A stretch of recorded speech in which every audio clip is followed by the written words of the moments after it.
नमस्कार, भारत माता की जय, वंदे मातरम। स्वागत है आप सभी का आपके अपने इस प्यारे से यूट्यूब चैनल में। साथियों, आज फिर से टॉप 20 क्वेश्चंस लेके आया हूँ। आप अपने आप को चेक करिएगा कि 20 में से कितने के सही आंसर आपके होते हैं। कुछ क्वेश्चंस मैंने हिंदी के भी इसमें ले लिए हैं साथियों, आप अपने आप को चेक करिएगा। लेकिन उसके पहले आज का मोटिवेशनल थॉट्स देख लेते हैं साथियों। वो क्या है? लगन वह डोर है जो आपसे वो करवा लेती है जिसे करना सबके बस में नहीं होता। सचमुच साथियों, लगन एक ऐसी डोर है साथियों जो आपसे वो करवा सकती है जो करना सबके बस की बात नहीं है। इसलिए हरदम लगन को बनाए रखिए साथियों, अपने मेहनत को जारी रखिए। चलिए साथियों, देखते हैं कि आज का जो टॉप 20 क्वेश्चंस है इसमें कुछ हिंदी के क्वेश्चंस मैंने ऐड किए हैं साथियों। आप देखिएगा और चलिए बताइएगा कि इन सब क्वेश्चंस का सही आंसर क्या होता है। तो ये रहा पहला क्वेश्चन साथियों। प्रधानमंत्री बाढ़ग्रस्त क्षेत्रों का दौरा करेंगे, वाक्य में कौन सा काल है? हिंदी का क्वेश्चन है साथियों, हिंदी की भी प्रैक्टिस होनी चाहिए, इसलिए मैं हिंदी के कुछ क्वेश्चंस को ले लिया हूं। चलिए बताइए साथियों, प्रधानमंत्री बाढ़ग्रस्त क्षेत्रों का दौरा करेंगे, वाक्य में कौन सा काल है? इसका काल बता देना है साथियों आपको कि कौन सा काल है, आपको बताना है। चलिए साथियों बताइए। सामान्य भविष्य काल, सामान्य वर्तमान काल, संभाव्य भविष्य काल या सामान्य भूतकाल? चलिए बताइए साथियों, चलिए बताइए इसका सही जवाब क्या होगा, आपको बताना है साथियों। चलिए, सभी भारत माता के वीर शहीदों को सत सत नमन। जितने भी भाई बहन जुड़े हैं, लाइव हैं, सबको तहे दिल से उनका वंदन है, आप लोगों का भी वंदन है। ठीक है, चलिए बताइए इसका सही जवाब क्या होगा। चलिए बताइए। तो इसका राइट आंसर क्या होगा साथियों? इसका राइट आंसर होगा ए साथियों, सामान्य भविष्य काल। ठीक है, इसका राइट आंसर क्या होगा साथियों? सामान्य भविष्य काल। ठीक है, प्रधानमंत्री बाढ़ग्रस्त क्षेत्रों का दौरा करेंगे, वाक्य में सामान्य भविष्य काल है साथियों। जब यह प्रतीत होता है कि क्रिया सामान्यतः भविष्य में होगी तो वहां पे क्या होता है? सामान्य भविष्य काल होता है साथियों। चलिए बढ़ते हैं अगले क्वेश्चन की तरफ। किसी के गजरे की खुशबू को महकता छोड़ आया हूँ, मेरी नन्ही सी चिड़िया को चहकता छोड़ आया हूँ। मुझे छाती से अपनी तू लगा लेना ऐ भारत माँ, मैं अपनी माँ की बाहों को तरसता छोड़ आया हूँ। सभी शहीदों को सत सत नमन। और जब वो जाते होंगे सीमा पे साथियों, तो वो यही चीज़ भारत माता से बोलते होंगे कि भारत माता, तू मुझे अपने सीने से लगा लेना, क्योंकि मैं अपनी माँ की बाहों को तरसता छोड़ के आया हूँ। चलिए साथियों बढ़ते हैं, वीर शहीदों को सत सत मेरा नमन। चलिए बढ़ते हैं दूसरे क्वेश्चन की तरफ, और ये रहा दूसरा क्वेश्चन साथियों। प्रकृति का सुकुमार कवि किसे कहा जाता है? चलिए बता दीजिए साथियों, मोस्ट इंपॉर्टेंट क्वेश्चन है हिंदी का। प्रकृति का सुकुमार कवि किसे कहा जाता है? चलिए साथियों, सुमित्रा नंदन पंत, सूर्यकांत त्रिपाठी, निराला, महादेवी वर्मा या जयशंकर प्रसाद? चलिए साथियों, चलिए बताइए क्या होगा। चलिए इसका सही जवाब क्या होगा, चलिए आप बताइए साथियों। चलिए, प्रकृति का सुकुमार कवि किसे कहा जाता है साथियों, आपको बताना है। चलिए, सुमित्रा नंदन पंत, निराला, महादेवी वर्मा या जयशंकर प्रसाद? चलिए सही जवाब क्या होगा? सभी भाई बहन राइट आंसर देंगे। चलिए, गलत भी देंगे तो कोई बात नहीं है, आप अपने आप को चेक करिएगा साथियों। अभी गलती करनी है तो कर लीजिएगा, एग्जाम में गलती मत करिएगा साथियों। जब एक नंबर से सिलेक्शन रुक जाता है तो तकलीफ बहुत ज़्यादा होती है। चलिए बताइए इसका सही जवाब क्या होगा, ए बी सी या फिर डी? प्रकृति का सुकुमार कवि, तो इसका सही जवाब होगा साथियों ए, सुमित्रा नंदन पंत। ठीक है, सुमित्रा नंदन पंत किसको क्या कहा जाता है? प्रकृति का सुकुमार कवि। जो सुमित्र रहता है, जो अच्छा मित्र होता है साथियों, वो सुकुमार, थोड़ा सा शांत स्वभाव का रहता है। ठीक है, प्रकृति का सुकुमार कवि कौन है साथियों? सुमित्रा नंदन पंत। ठीक है साथियों, कौन है? सुमित्रा नंदन पंत को प्रकृति का सुकुमार कवि कहा जाता है। ठीक है साथियों, क्यों कहा जाता है? क्योंकि इन्होंने प्रकृति के मनोहर चित्र को अपनी रचनाओं में, ठीक है, इन्होंने बहुत सारे उल्लेख किए साथियों, और इसी कारण इनको जो आलोचक हैं साथियों, उन्होंने इनको क्या कहा है? सुमित्रा नंदन पंत को प्रकृति का सुकुमार कवि कहा है, ये इनका उपनाम है। ठीक है साथियों, अभी महादेवी वर्मा का भी उपनाम है साथियों, जयशंकर प्रसाद का भी है, निराला का भी है। अगर किसी को आपको याद है तो आप मैसेज करिए। जयशंकर प्रसाद का क्या है साथियों? झारखंडी इनको बोला जाता है साथियों। ठीक है, और महादेवी वर्मा, निराला। चलिए अगर याद आता है तो आप तुरंत मैसेज करिएगा। चलिए बढ़ते हैं अगले क्वेश्चन की तरफ। ये रहा अगला क्वेश्चन साथियों। आधा तितर आधा बटेर का अर्थ क्या होता है आपको बताना है। चलिए, आधा तितर आधा बटेर, जो भी भाई हिंदी के हैं उनको तो बड़ा अच्छे क्वेश्चन लग रहे होंगे। चलिए बताइए, आधा तितर आधा बटेर का क्या अर्थ है। चलिए बताइए साथियों, आधा तितर आधा बटेर का अर्थ है, चलिए बताइए। बेमेल तथा बेढंगा होना, रंग बिरंगा होना, छोटा बड़ा होना या असंभव काम करना। चलिए बताइए इसका सही जवाब क्या होगा। आधा तीतर आधा बटेर होना का अर्थ क्या होगा आपको बताना। चलिए चलिए बताइए साथियों, ए बी सी या डी, इसका सही जवाब क्या होगा आप बताइए। चलिए चलिए जल्दी से बता दीजिए, जितने भी भाई बहन लाइव हैं इसका जल्दी से जवाब दीजिए। आधा तीतर आधा बटेर का होना, चलिए क्या होगा इसका सही जवाब। तो इसका राइट आंसर होगा ए साथियों। क्या होगा ए, बेमेल या बेढंगा। ठीक है साथियों, आधा तीतर आधा बटेर होने का अर्थ क्या है साथियों, बेमेल तथा बेढंगा होता है। चलिए चलिए बढ़ते हैं अगले क्वेश्चन की तरफ, और ये रहा अगला क्वेश्चन साथियों। इनमें से कौन सी रचना मन्नू भंडारी की नहीं है। चलिए बताना है साथियों, कौन सी रचना जो मन्नू भंडारी है साथियों, ये एक राइटर है, ठीक है, और इनकी रचना कौन सी नहीं है ये आपको बताना है। चलिए बता दीजिए साथियों, जल्दी से बता दीजिए कि कौन सी रचना मन्नू भंडारी की नहीं है, आपको बताना है साथियों। चलिए बताइए साथियों, कौन सी रचना मन्नू भंडारी की नहीं है। नई नौकरी, पिंजरे की उड़ान, यही सच है अकेली। चलिए, चार रचनाएं दी गई हैं साथियों, ये भी यूपीएसआई का ही पेपर है साथियों, हिंदी का क्वेश्चन है। चलिए बताइए, इसमें कौन सी रचना मन्नू भंडारी की नहीं है। नई नौकरी, पिंजरे की उड़ान, यही सच है अकेली, ए बी सी या फिर डैश, सही जवाब बताइए। चलिए, तो इसका राइट आंसर क्या होगा साथियों, बी, पिंजरे की उड़ान। पिंजरे की उड़ान ये मन्नू भंडारी की रचना नहीं है साथियों, ठीक है। ये किसकी है, ये यशपाल की है। किसकी है साथियों, ये यशपाल की कहानियों का संग्रह है। बाकी सारी रचनाएं साथियों किसकी हैं, किसकी हैं साथियों, बाकी सारी रचनाएं हैं साथियों किसकी है, मनु भंडारी की हैं। ठीक है, किसकी हैं, मनु भंडारी की बाकी सारी रचनाएं हैं। ठीक है साथियों, और इनका नाम साथियों थोड़ा सा मिस प्रिंट है, यहाँ पे मन्नू भंडारी होना चाहिए, ये आधा न रहता है इनके नाम में, मन्नू भंडारी। ठीक है, चलिए चलिए बढ़ते हैं अगले क्वेश्चन की तरफ और देखते हैं कि अगला क्वेश्चन साथियों। ये रहा अगला क्वेश्चन साथियों। हथौड़ी बोली कहाँ बोली जाती है। चलिए साथियों बताना है आपको, हथौड़ी बोली कहाँ बोली जाती है। उत्तर प्रदेश, हरियाणा, राजस्थान या फिर मध्य प्रदेश। चलिए बताइए, चलिए बताइए इसका सही जवाब क्या होगा। चलिए बताइए, जितने भी भाई बहन लाइव हैं सब इसका सही जवाब बताइए। चलिए, आओ झुककर सलाम करें उनको जिनके हिस्से में ये मुकाम आता है। खुश नसीब है वो खून जो देश के काम आता है। सभी शहीदों को सत सत नमन साथियों। चलिए बताइए, हथौड़ी बोली कहाँ की बोली है साथियों, कहाँ बोली जाती है। उत्तर प्रदेश, हरियाणा, राजस्थान या फिर मध्य प्रदेश। चलिए इसका सही जवाब दीजिए। चलिए चलिए बताइए इसका राइट आंसर क्या होगा। तो इसका राइट आंसर होगा सी साथियों, हथौड़ी राजस्थान की भाषा है साथियों। राजस्थान में ये भाषा बोली जाती है। कहाँ पे, राजस्थान के कोटा में साथियों। ठीक है, कोटा में, बूंदी में तथा चित्तौड़गढ़ जिले में ये भाषा बोली जाती है। कौन सी, हथौड़ी। ठीक है, चलिए चलिए बढ़ते हैं अगले क्वेश्चन की तरफ, और ये रहा अगला क्वेश्चन साथियों। निम्नलिखित विकल्पों में से कौन सा जैव विविधता में समृद्ध है। चलिए साथियों बताना है, चार देशों के नाम दे दिए गए हैं साथियों, और आपको बताना है कि इन विकल्पों में कौन जैव विविधता में क्या है साथियों, समृद्ध है। मतलब कहाँ पे जैव विविधता सबसे ज्यादा है साथियों, इन विकल्पों में आपको बताना है। चलिए चलिए बताइए इसका सही जवाब क्या होगा साथियों। चलिए चलिए बताइए इसका सही जवाब क्या होगा साथियों, आपको बताना है। चलिए बताइए इसका सही जवाब क्या होगा साथियों। मोरक्को, मंगोलिया, पेरू या फिर तंजानिया। जीव जंतुओं की विविधता साथियों, जैव विविधता किस किस देश में ज्यादा है ये आपको बतानी है। चलिए बताइए, मोरक्को, मंगोलिया, पेरू या फिर तंजानिया। चलिए चलिए इसका सही जवाब क्या होगा आप बताइए। चलिए चलिए इसका सही जवाब क्या होगा आपको बताना है। तो इसका राइट आंसर होगा सी साथियों, पेरू। पेरू जो देश है साथियों, वहां पे जैव विविधता ज़्यादा दर्ज की गई है। ठीक है साथियों, और कुछ प्रमुख देश है जहाँ पे जैव विविधता बहुत ज़्यादा पाई जाती है साथियों, जैसे हमारा देश भारत हो गया, ऑस्ट्रेलिया हो गया, ब्राज़ील हो गया, चीन हो गया साथियों, कोलंबिया, ऐसे बहुत सारे देश हैं साथियों जहाँ पे जैव विविधता बहुत ज़्यादा पाई जाती है। ठीक है, जीवों की विविधता। ठीक है, चलिए चलिए बढ़ते हैं अगले क्वेश्चन की तरफ, और ये रहा अगला क्वेश्चन साथियों।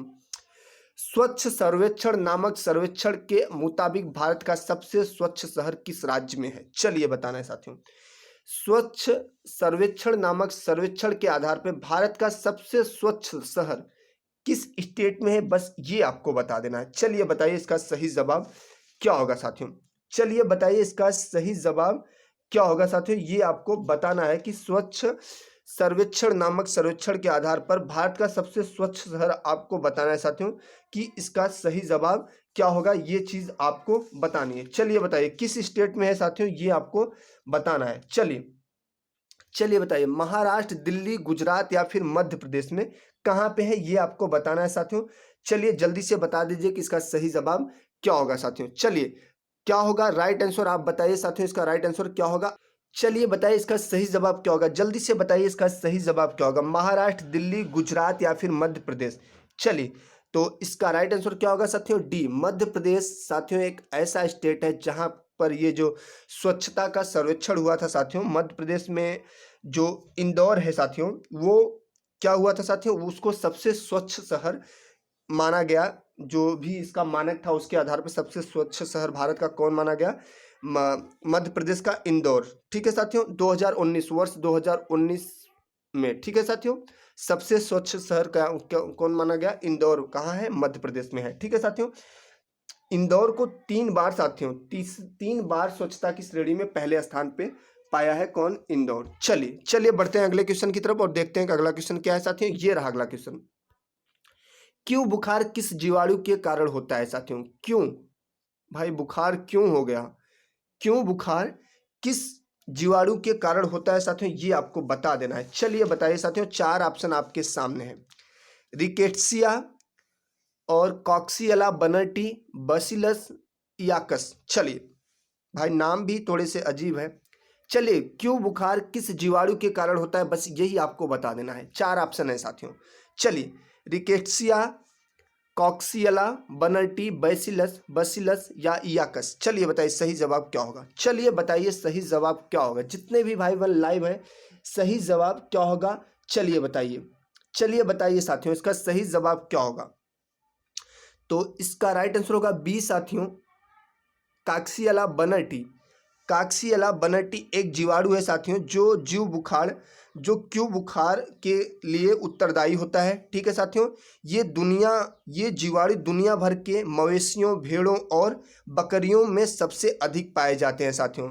इसीलिए इन जानवरों के साथ काम करने वाले जो लोग होते हैं साथियों, वो इससे संक्रमित हो जाते हैं। ठीक है साथियों, क्यों बुखार, ठीक है साथियों, कौन सी बैक्टीरिया के कारण, कौन से जीवाणु के कारण साथियों, काक्सियला बनर्टी। जो इनके साथ जैसे भेड़ बकरियों के साथ जो रहते हैं उनको ये रोग ज्यादा हो जाता है। चलिए साथियों, चलिए बढ़ते हैं अगले क्वेश्चन की तरफ और देखते हैं कि अगला क्वेश्चन क्या है। ये रहा अगला क्वेश्चन साथियों।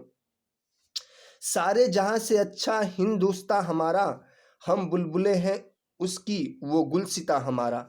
पर्वत हो सबसे ऊंचा हम साया आसमां का, सारे जहां से अच्छा हिंदुस्तां हमारा। सही बात साथियों, सारे जहां से अच्छा हिंदुस्तां हमारा, हमारा देश सबसे अच्छा है साथियों।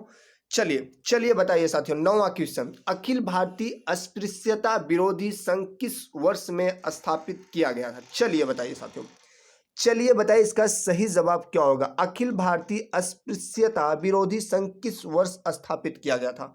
1932, 1926, 1928 या फिर 1936।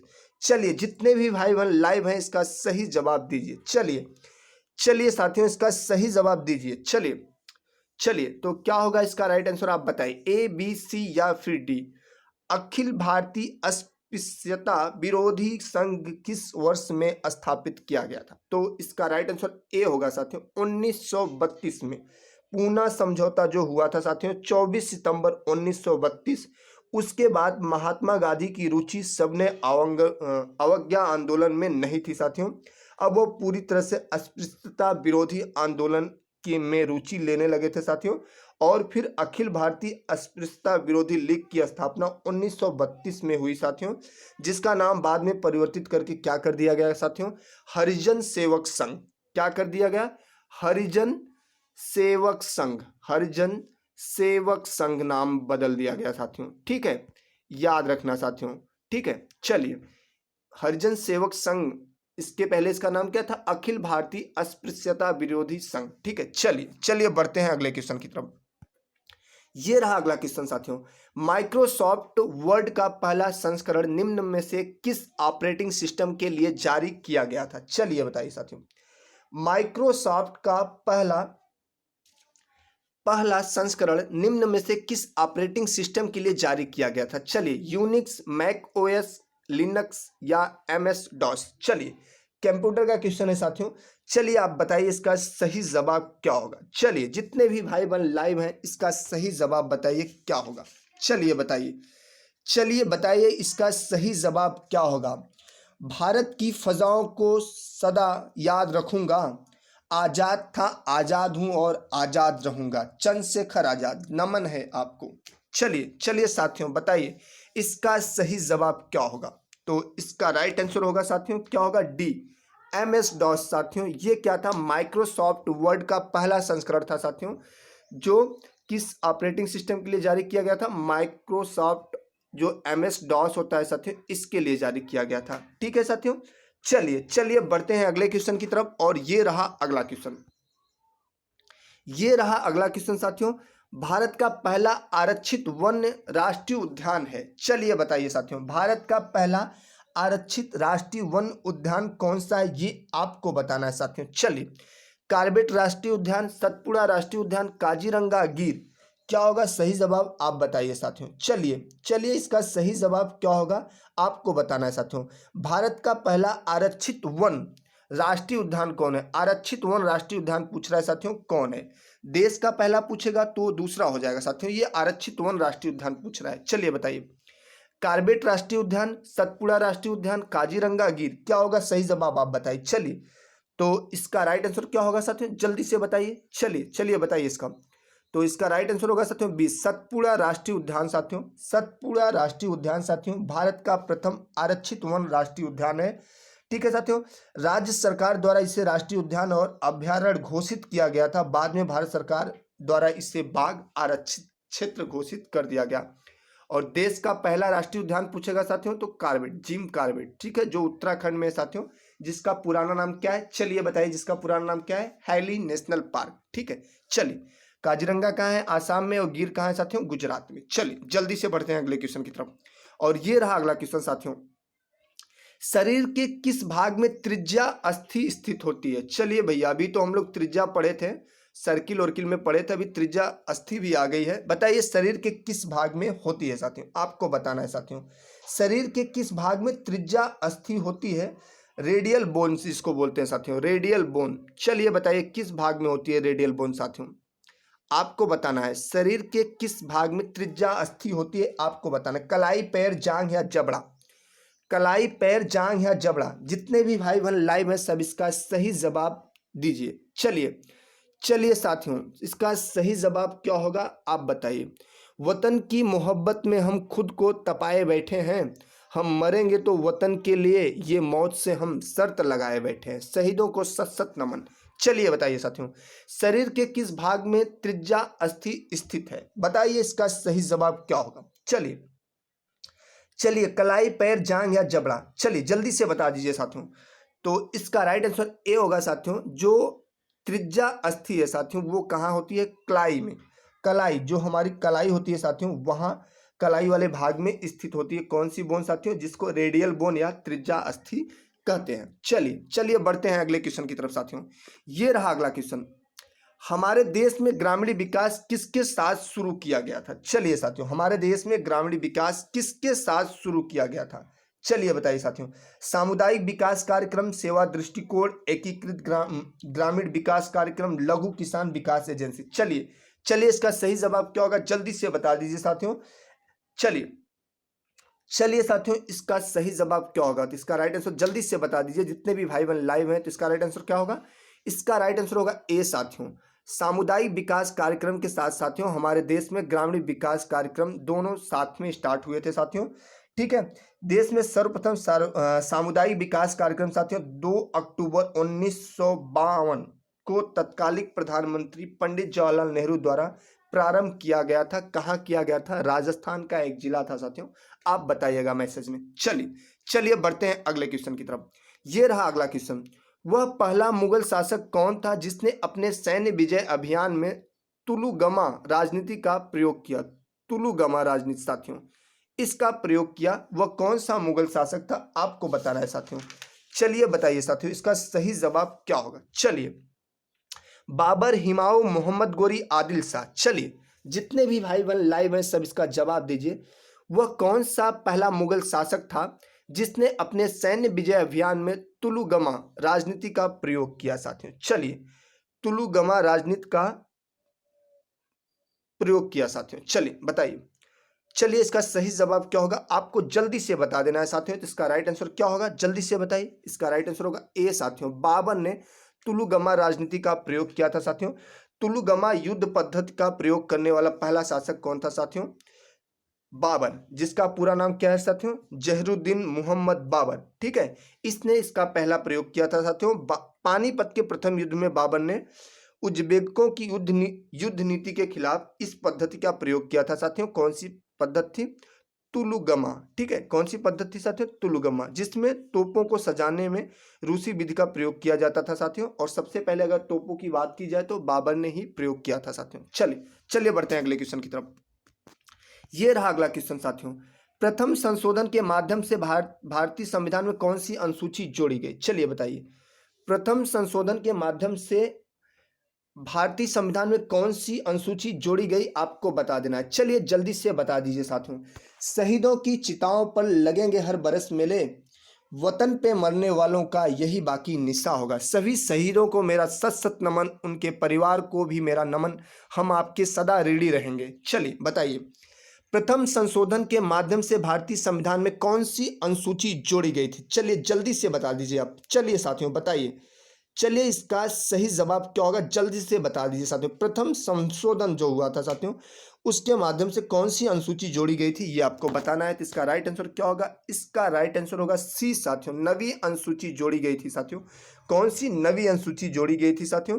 प्रथम संविधान संशोधन अधिनियम 1951।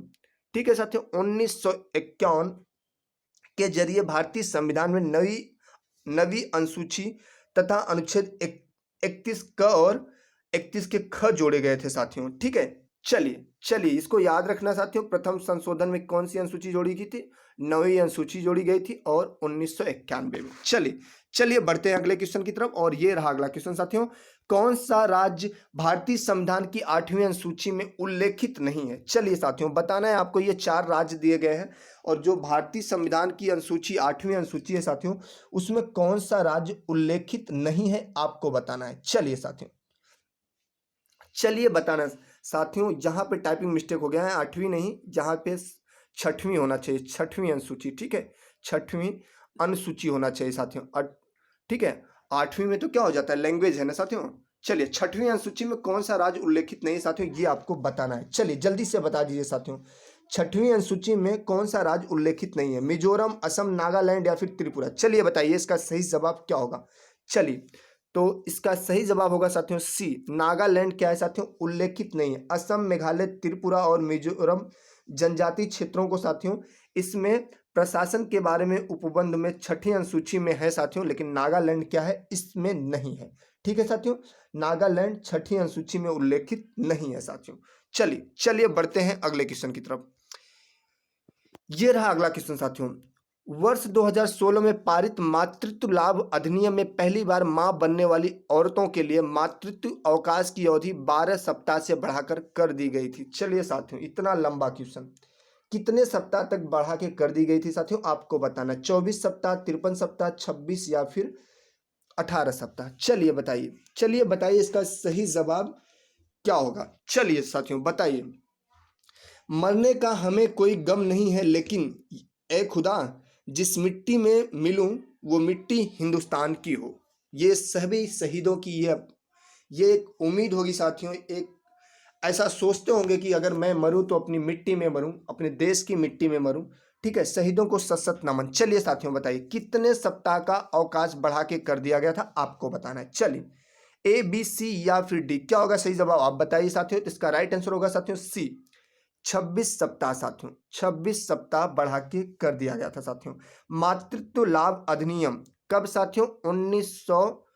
1961 साथियों, कब? 1961 में, ठीक है साथियों। मातृत्व लाभ अधिनियम कब साथियों? 1961 में, ठीक है। चलिए चलिए बढ़ते हैं अगले क्वेश्चन की तरफ, और ये रहा अगला क्वेश्चन साथियों। भारत के किस राज्य में भारत पाकिस्तान सीमा पार करने वाली एकमात्र सड़क स्थित है? चलिए साथियों बताइए, भारत के किस राज्य में साथियों, भारत के किस राज्य में भारत पाकिस्तान सीमा पार करने वाली एकमात्र सड़क है, आपको बताना है साथियों। चलिए जल्दी से बता दीजिए। चलिए, राजस्थान, जम्मू कश्मीर, गुजरात या फिर पंजाब? चलिए चलिए सही जवाब क्या होगा आपको बताना है साथियों। चलिए चलिए बताइए सही जवाब क्या होगा। चलिए ए, बी, सी या फिर डी। तो इसका राइट आंसर क्या होगा? इसका राइट आंसर होगा डी साथियों। कौन सा राज्य है? पंजाब ऐसा राज्य है साथियों जो भारत और पाकिस्तान के बीच सड़क मार्ग से सीमा पार करने के लिए ग्रैंड ट्रंक रोड एकमात्र सड़क है साथियों। यह सड़क भारत के अमृतसर और पाकिस्तान के लाहौर के बीच में स्थित है। आपने सुना होगा साथियों, अटारी एवं बाघा सड़क मार्ग से सीमा पार करके जाने का एकमात्र निर्धारित स्थान है साथियों। यहाँ से दोनों देश की सीमा गुजरती है, ठीक है साथियों। चलिए चलिए बढ़ते हैं अगले क्वेश्चन की तरफ साथियों। जबाने भर मिलते हैं आशिक कई, मगर वतन से खूबसूरत कोई सनम नहीं होता। नोटों से भी लिपट कर सोने में सिमट कर मरे हैं कई साथियों, मगर तिरंगे से खूबसूरत कोई कफन नहीं होता साथियों। सही बात साथियों, मरे तो बहुत सारे लोग हैं, बहुत सारे लोग सोने से सिमट कर मरे हैं, नोटों से लिपट कर मरे हैं, लेकिन तिरंगे से खूबसूरत कोई कफन नहीं होता, ठीक है। चलिए साथियों, चलिए बढ़ते हैं अगले क्वेश्चन की तरफ, और ये रहा अगला क्वेश्चन। भारतीय दंड संहिता की धारा 377, चलिए साथियों 377 किससे संबंधित है आपको बता देना है साथियों। 376 किससे है साथियों? बलात्कार से। चलिए 302 बताइए, 302 किससे है? 307 किससे है? चलिए बताइए साथियों, जल्दी से बताइए। 377 भारतीय दंड संहिता की धारा 377 संबंधित है किससे है आपको बता देना। चलिए जल्दी से बता दीजिए साथियों, किससे है? हत्या का प्रयास, खतरनाक हथियारों का उपयोग, अप्राकृतिक अपराध या सदोष अवरोध तथा सदोष परिरोध। चलिए बताइए, चलिए साथियों बताइए इसका सही जवाब क्या होगा। 377। चलिए साथियों, चलिए बताइए साथियों इसका सही जवाब क्या होगा, ठीक है। चलिए बताइए, चलिए साथियों बताइए 377 किससे संबंधित है? तो इसका राइट आंसर होगा सी साथियों, अप्राकृतिक अपराध से संबंधित है साथियों। भारतीय दंड संहिता की धारा 377 किससे संबंधित साथियों? अप्राकृतिक यौन संबंध बनाने से को अपराध माना गया है साथियों। कोई भी व्यक्ति जो अपनी इच्छा से पुरुष, महिला या पशुओं के साथ अप्राकृतिक यौन संबंध बनाता है तो उसे 10 वर्ष तक कारावास या आजीवन कारावास के दंड से दंडित किए जाने का प्रावधान है साथियों इसमें, ठीक है साथियों। एक केस थी साथियों नवतेज सिंह जौहर बनाम भारत सरकार 2018 में, वो इससे ही जुड़ी थी साथियों, ठीक है। उच्चतम न्यायालय ने धारा 377 को रद्द कर दिया है। अभी क्या कर दिया है साथियों? 377 को रद्द कर दिया है, ठीक है। तो याद रखना ये थोड़ा सा ज्वलंत मुद्दा है। 377 अप्राकृतिक अपराध है, ठीक है। चलिए चलिए बढ़ते हैं अगले क्वेश्चन की तरफ, और ये रहा साथियों अंतिम क्वेश्चन। भारत के किस राज्य में जंगल सबसे ज्यादा क्षेत्रफल में है? चलिए बताएंगे साथियों, बताइए साथियों भारत के किस राज्य में जंगल सबसे ज्यादा क्षेत्रफल में, ये आपको बताना है साथियों। चलिए जल्दी से बता दीजिए, चलिए बता दीजिए साथियों। लिख रहा हूं मैं अंजाम जिसका कल आगाज जाएगा, मेरे लहू का हर एक कतरा इंकलाब लाएगा, शहीदों को सत सत नमन। चलिए साथियों बताइए भारत के किस राज्य में जंगल सबसे ज्यादा क्षेत्रफल में फैले हुए हैं, ये आपको बता देना है साथियों। चलिए उत्तर प्रदेश, उड़ीसा, अरुणाचल प्रदेश या फिर झारखंड? चलिए एक ऑप्शन मध्य प्रदेश भी देना चाहिए था, ठीक है, एक ऑप्शन मध्य प्रदेश भी देना चाहिए था। चलिए बताइए, चलिए बताइए इसका सही जवाब क्या होगा साथियों। चलिए बताइए, चलिए उत्तर प्रदेश में, उड़ीसा में, अरुणाचल प्रदेश में या फिर झारखंड में? तो इसका राइट आंसर क्या होगा साथियों? सी, अरुणाचल प्रदेश में साथियों सबसे ज्यादा जंगल क्या है साथियों फैले हुए हैं। जो 2019 की भारत वन स्थिति रिपोर्ट आई है साथियों, उसके अनुसार लगभग 25% साथियों, 24.56% साथियों हिस्सा वनों और पेड़ों से घिरा है, ठीक है साथियों। कौन कौन से राज्य में साथियों? अरुणाचल प्रदेश में। ठीक है, कौन से राज्य में? अरुणाचल प्रदेश में। क्षेत्रफल की दृष्टि से सर्वाधिक वनावरण वाले राज्य कौन है साथियों? पहला मध्य प्रदेश है, दूसरा अरुणाचल प्रदेश है और तीसरा छत्तीसगढ़ है। ठीक है, चलिए ये था आज का टॉप 20 क्वेश्चन साथियों, और आई होप कि आपको वीडियो अच्छा लगा होगा साथियों। थैंक्स फॉर वाचिंग साथियों। वीडियो अच्छा लगा हो तो लाइक कर दिएगा साथियों, और अगर चैनल पर नए हैं तो प्लीज़ चैनल को सब्सक्राइब कर लीजिएगा। आपको डेली शाम 8 बजे साथियों टॉप 20 क्वेश्चंस मैं लेके आता हूं, जो आपको विभिन्न प्रतियोगी परीक्षाओं में जरूर आपकी मदद करेंगे। अपने बड़ों का, अपने माता पिता का और गरीबों का सम्मान करना साथियों। भारत माता की जय, वंदे मातरम एंड जय हिंद साथियों।